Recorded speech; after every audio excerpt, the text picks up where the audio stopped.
I was up there and you see Earth and then, it's completely black.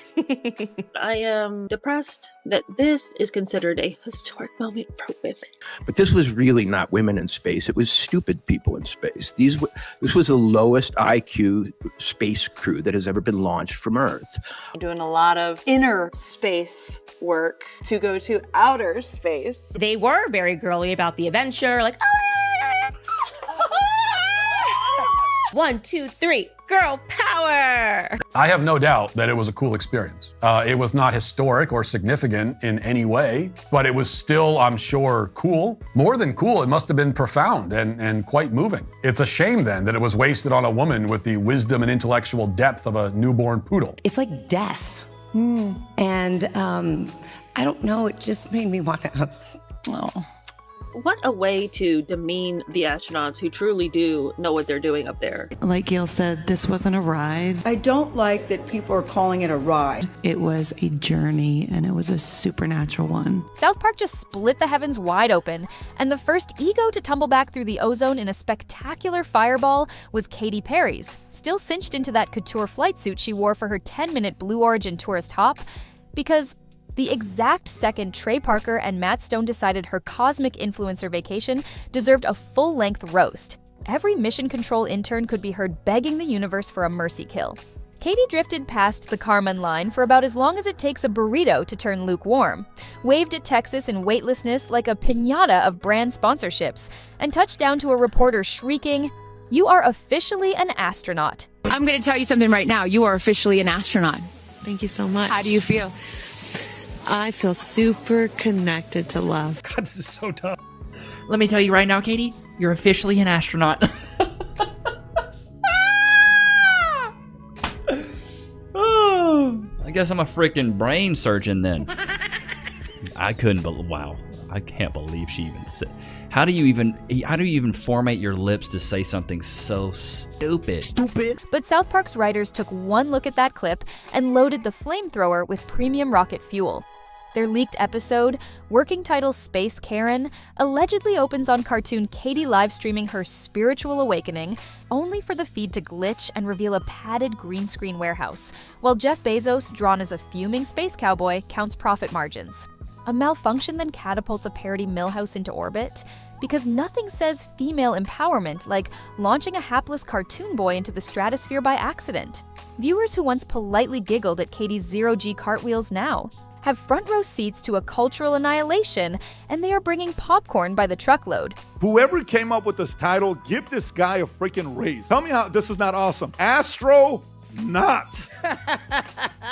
Astronaut. How much do we not want this rocket to return to Earth? Yet the trajectory of this disaster started long before Comedy Central sharpened its knives. Within minutes of the actual touchdown, TikTok remixed Katy's jubilant squeals into EDM bangers. Twitter declared anyone who once rode a Ferris wheel basically an astronaut, and Reddit plastered a banner reading, "We prefer real launch" sequences. The influencer elevator to almost space became the meme of the moment, eclipsing actual research rockets that had quietly launched the week before with payloads nobody bothered to film in portrait mode. Even Blue Origin's own marketing team looked as if their golden retriever had dragged home a skunk. The stunt meant to make space tourism glamorous now smelled like a desperate perfume spritzed over existential dread. The worst part is when there's people starving in other countries and we're clapping and cheering. Like, bro, this is wild. And then Katy Perry steps out, starts kissing the ground. Bro, the stories write themselves. Like, we are living in a Black Mirror episode. Like, what is this, bro? Katy's post-flight glow, unfortunately, was still cranked to stadium brightness. She embarked on a media tour incandescent enough to blind the Hubble, delivering breathless monologues about cosmic unity, Mother Earth breathing love into her soul, and the divine symbolism of her daisy emblem, each Instagram carousel staged. Like a fragrance ad, each caption laced with faux philosophical hashtags longer than a CVS receipt. Wendy's roasted her with a side of fries. We prefer our launches flame-grilled. A Midwest bank's TikTok spliced her inspirational quotes over footage of people waiting at the DMV. Even perpetually polite morning hosts let out snickers between sips of lukewarm coffee, unable to keep straight faces while promising viewers an exclusive on Katy's life-changing 10-minute journey. It was so dumb. It was such a waste of time. time. It was so anti-feminist. Katy Perry thought the trip was important for humanity and for women. The real facepalm landed when the Federal Aviation Administration strolled in, wearing aviator shades, and calmly reminded the planet that passengers who perform zero essential flight duties are, in fact, not astronauts. That ruling punctured Katy's brand new title faster than a meteorite through a cheap hull. The word astronaut suddenly felt as flimsy as a plastic novelty badge, and meme pages doubled down. Brushed my teeth this morning, so basically a dental surgeon, one poster crowed. Another crowdfunded a pilot of everything certificate for anyone who'd survived an aisle seat on a red-eye. Meanwhile, Blue Origin HQ went into crisis mode so frantic you could smell the burning rubber as executives skidded through corridors, brandishing spreadsheets, while engineers who joined to send humanity to Mars were now forced to calculate tweet-to-thrust ratios. You bring along Khloe Kardashian and you bring along Kim Kardashian. They also decided to surprise her by bringing her a lavish, super expensive purse.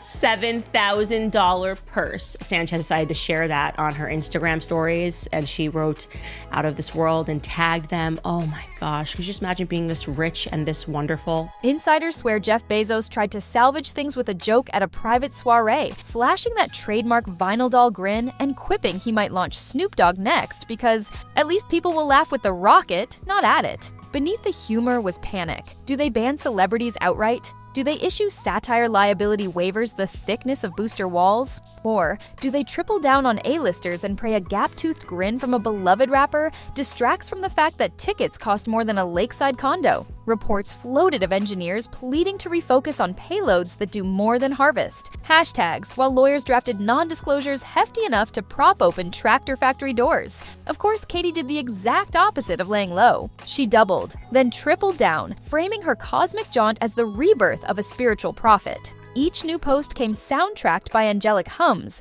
saturated in sepia tones, captioned with koans about resilience and cosmic vibrations. But authenticity is the one element you cannot mine from an asteroid, manufacture in zero-G, or beam through a ring light. And trying to fake it in a designer pressure suit just amplifies the yawning gap between the cosmos and common sense. Lauren Sanchez got together and decided to design the Blue Origin suits in collaboration with Oscar de la Renta. If you thought the Blue Origin flight was about groundbreaking space exploration, then you might have missed Lauren Sanchez's real agenda. Instead of focusing on the scientific or historical... Katy Perry was quoted as saying, "We're putting the ass in astronauts." Okay, all right. You go, girl. This is so... This is why she needs empowering, because she keeps revealing her stupidity like that, and we have to boost her back up. By the time she added a knitted, glow-in-the-dark daisy to her merch line, even the most loyal fans were quietly whispering, "Sis, maybe just drop a single." That gap acquired its own vocabulary when cultural critics coined Fulmanism, a cocktail of faux feminism and tourism, perfectly describing billionaire-financed empowerment packaged for retail plus rocket fuel price points. Instead of spotlighting real pioneers, female engineers soldering boards until fingerprints fade, mission specialists burning midnight propellant to calibrate thrusters, media saturation focused on a glitter-flecked pop star floating for a coffee break's worth of time. Real astronauts on the International Space Station posted polite emojis while finishing experiments that do not fit neatly into a TikTok dance trend, and the contrast screamed louder than the booster engines ever could. You look at it and you go, wait a second, we're all on this planet. This is it. And I was like, we have one planet. And I'm so proud of us. I really am proud of me. Then, as if the reputational flames were not already licking the capsule, South Park's animation team began dropping cryptic hints, rocket emojis, daisy-shaped explosion gifs, and a sketch of Cartman wearing a badly drawn flight suit labeled Infinite Influence. Hype. Detonated. Fans remembered the Tom Cruise closet takedown, the Kanye fish sticks saga, the relentless britches dropping of every A-lister who thought they were safe behind PR body armor. Blue Origin's comms desk braced for incoming debris. Katy's management scrambled crisis playbook pages so fast, the binders caught draft. And every gossip blog from BuzzFeed to Blind Item Betty pre-wrote headlines in case the episode dropped overnight. 6 celebrity women, including Gayle King, Katy Perry, and Lauren Sanchez, who is the plastic fiance of Jeff Bezos, took a Blue Origin rocket into space on a trip that lasted from takeoff to touchdown Less than 12 minutes in total. When it finally airs, cartoon Katy, rebranded as Starry Purry, struts into the blue Orangina capsule, announces her mission to empower all Womexan who can afford platinum tickets, and attempts an inspirational live stream that promptly freezes, revealing 2 interns rocking the capsule on a warehouse gimbal, while a third sprays glitter from a garden hose. Bezos, drawn like a constipated sheriff, mutters,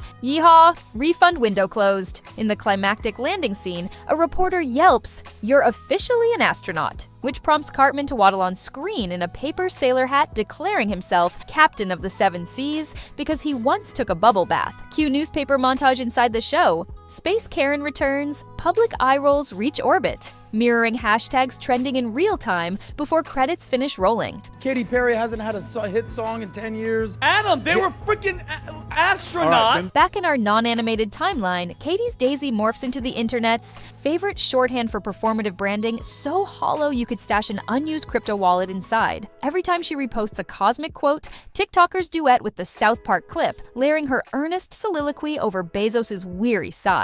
Even her sunniest supporters start asking uneasy questions. How did a girl who once sang about fireworks end up shilling rocket-powered vanity? Authenticity still reigns as the universe's most precious, scarce resource. No altitude can replace it, no meticulously curated post-landing kiss can manufacture it, and certainly no scripted redemption arc survives once Trey Parker has you in his crosshairs. Don't let it upset you, Gail. You are an astronaut. The broader fallout is stunning. Investors whisper that Blue Origin's celebrity gambit might scare away serious science partners. Think pieces lament how historic now means sponsored, how we celebrate scheduled stunts over quiet breakthroughs. In classrooms, kids giggle when teachers mention astronauts, then carefully add real astronauts, not the influencer kind. At NASA, veteran pioneers shrug. An agency that once planted flags on the moon now competes for oxygen on the trending tab. The word astronaut has not been this bruised since someone thought Tang qualified as a balanced diet. Right? It's so amazing. Like, they went to see space. We're supposed to see them, right? Like, they admired the universe, and what they were expecting was for us to admire the fact that they were rich enough and famous enough to have been granted this utterly, utterly vacuous experience from which they learned absolutely nothing. Beneath the spectacle, though, lies a core lesson worth tattooing across every PR manager's forehead. When everything is branded as historic, nothing feels historic. People crave genuine courage, the sweat-rimmed grind, the sleepless nights. In labs, the willingness to stake careers on unglamorous risk, not a selfie in a billionaire's capsule disguised as epic. Real milestones do not come with pre-written hashtags. They come with scars. They are carved from repeated failure, not minted in pastel-tinted launch footage. Audiences can taste the difference, and when they see a designer spacesuit trying to moonwalk past that truth, they do not clap. They roll their eyes so violently they nearly enter orbit themselves. So here we hover, watching the re-entry flames of a brand that tried to hitchhike on the final frontier and instead got incinerated by satire. Will Blue Origin pivot back to launching payloads that cure diseases, or will it sell commemorative oxygen masks to the ultra-rich? Will Katy lean into the mockery, maybe duet Cartman in 0G and call it performance art, or retreat into silence until the next album cycle needs a cosmic hook? Place your bets below, because nothing turbocharges an algorithm like Righteous. Snark. Slam that subscribe button if you crave more celebrity implosions, pack the comments with your spiciest predictions, and remember, in a universe that still reveres authenticity, the quickest way to crater your legacy is to script a rocket-sized epiphany and pray South Park is looking the other way.